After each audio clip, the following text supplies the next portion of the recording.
Hello, you guys. Welcome to Charna Alexis. And today I just want to talk about, I know about my weight loss journey and how I lost 35 pounds in 6 months.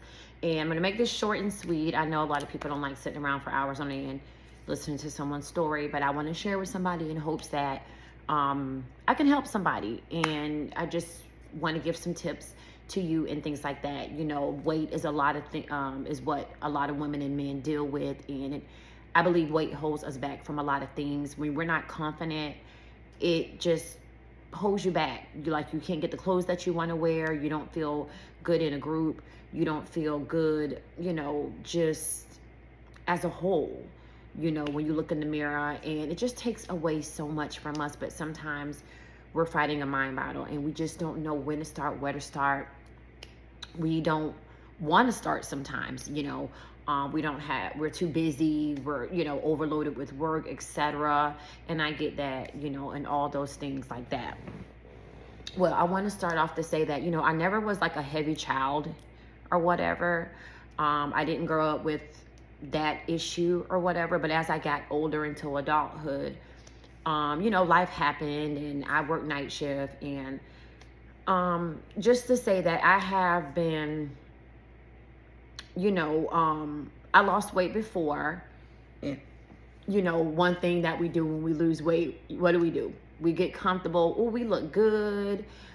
Oh, we can eat anything we want because, many years ago I had got down really small and I was loving my weight. And once I got to my goal, everything went out of the window. So you live and you learn. I was eating what I want, because you don't think, when you're so tiny and you're so cute, sometimes we tend to, I went straight for the fast food, and I was like, well, I got time. I'm skinny now. I got time. And before I knew it, I had gained all my weight back. So I just took that as a lesson learned in life. Like, no. But we live and we learn, and when we grow from our mistakes, that's the beauty of it. So anyways, first things first, I want to say that I feel that you have to be ready mentally in your mind.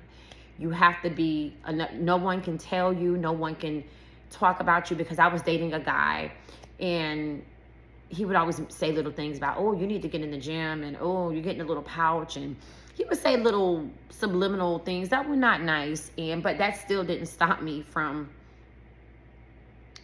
from eating, because it wasn't, that's what he wanted, but that's not what I wanted. So, and a lot of what people don't fail to realize is, you may see somebody overweight and you may want to help them, but being negative is not going to help them. It's going to actually probably put them back into a worse predicament than you were to begin with, because they're already feeling bad about themselves. You're just adding on to that. So when they're hearing all these negative comments, they're going to want to revert.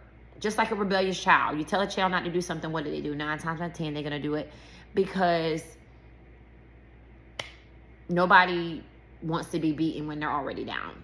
So anyways, you just have to be ready. So what did it for me was, in my mind, I just kept thinking like, oh, I really need to, I just kept pushing it in my mind. And that works for me. Sometimes when I start thinking about it more and more and more, I just kind of build myself up. And what I normally do, this is me, I'm not saying this works for everybody, is when I was ready, the first thing I do, because eating for me is a lot of it. You can work out all day, but if you eat all day, like, food, it doesn't take anything for you to get, especially if you eat fast food, you can easily be eating 2 to 3,000 calories in one setting.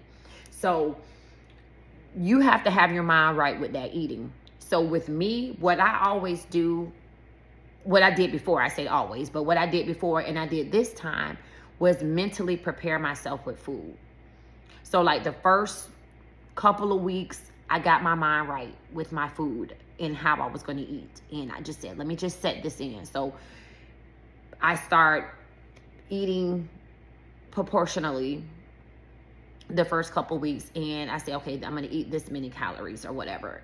And I kind of already had an idea what worked for me, because I kind of referenced on what I did last time. I ate, now I'm not saying, I'm not a dietitian. I am not a nutritionist, and this is what worked for me. I'm not saying that this is right, but 1,200 calories for me, 1,200 to 1,400 calories is what was comfortable for me to lose anywhere between 5 to 7 pounds a month with my exercise. So I reference back from that. So anyways, I had got my mind right. I start getting my mind right with food for a couple weeks, getting myself together and prepare. And then that's when I start gradually exercising. What I did before is I used to push it. I used to push my body. I used to do all these strenuous exercises. But I feel like consistency is key. You don't have to break your back to lose weight. You just have to be consistent. And the biggest thing is eating in proportions and eating proportional meals and not going over on your deficit. Because like I said, the deficit is going to be about 85% of you losing the weight. Because people will exercise all day, but they will eat like a pig and they don't lose anything. Because if you eat what you're exercising every day, you're going to be discouraged because you're not going to lose weight. Okay, so the first thing I did was I got my relationship right with food for a couple weeks. I didn't worry about anything else but food. I put my mind on food. Like, this is what I'm going to do. This is what I'm going to eat. This is how many calories. I just got myself together with that. Once I got myself together with that, I started off very slow. I got me like a mini treadmill. I would do low carb, like I would do 15 to 20 minutes. I started building myself back up with, and I did like 5 to 6 days a week because I wasn't overdoing it. I would only do 15 minutes, 20 minutes, and I do very low cardio. And then over time, gradually, I was stronger. I had more wind, and I did do like 30. Now I do like 30 to 40 minute workouts. So that's the first thing. Got my mind right with food. I start gradually getting into exercise, and trust me, once you start going and developing your plan and your routine, you will get in the habit of doing more eventually, but at your own pace. You know what I mean? So that was what I did. And then I did do some like, I'm not gonna lie, I did do like some juicing, and like there were certain days where I just would just do protein shakes, one meal, and I would just juice just to set it off. But you can still lose weight, because my daughter's losing weight right now, and all she's doing is anywhere between 20 to 30 minute exercises, 45 days a week. And she stops eating before 7, and she only eats like in the 12 to 1,400 calorie deficit, and she's still losing 6 to 7 pounds a month with consistency. And so I'm just saying, if you're consistent and you're moving your body, do it at your own pace. Find something that you like. Like me, I like to switch up a lot. I might go with this one lady this time, and I might say, oh, I'm getting bored. There's like 1,000,005 exercises on YouTube if you don't want to go out into the gym, if you're too ashamed. Or me, I have a busy life. I don't like to go outside or in the gym, because I just feel like I work night shift. I like to be in. So I got a trampoline in here. I got a mini treadmill, and I do like cardio, and I got like little weights. So everything's convenient for me because of my schedule. I just feel like going to a gym or going outside to walk is too much of a hassle for me, because I'm limited. Like, I like to read. I have an elementary school kid, cook, clean. I just feel like I never have enough time to do anything extra, and going out to me is like another task. So that's what I did.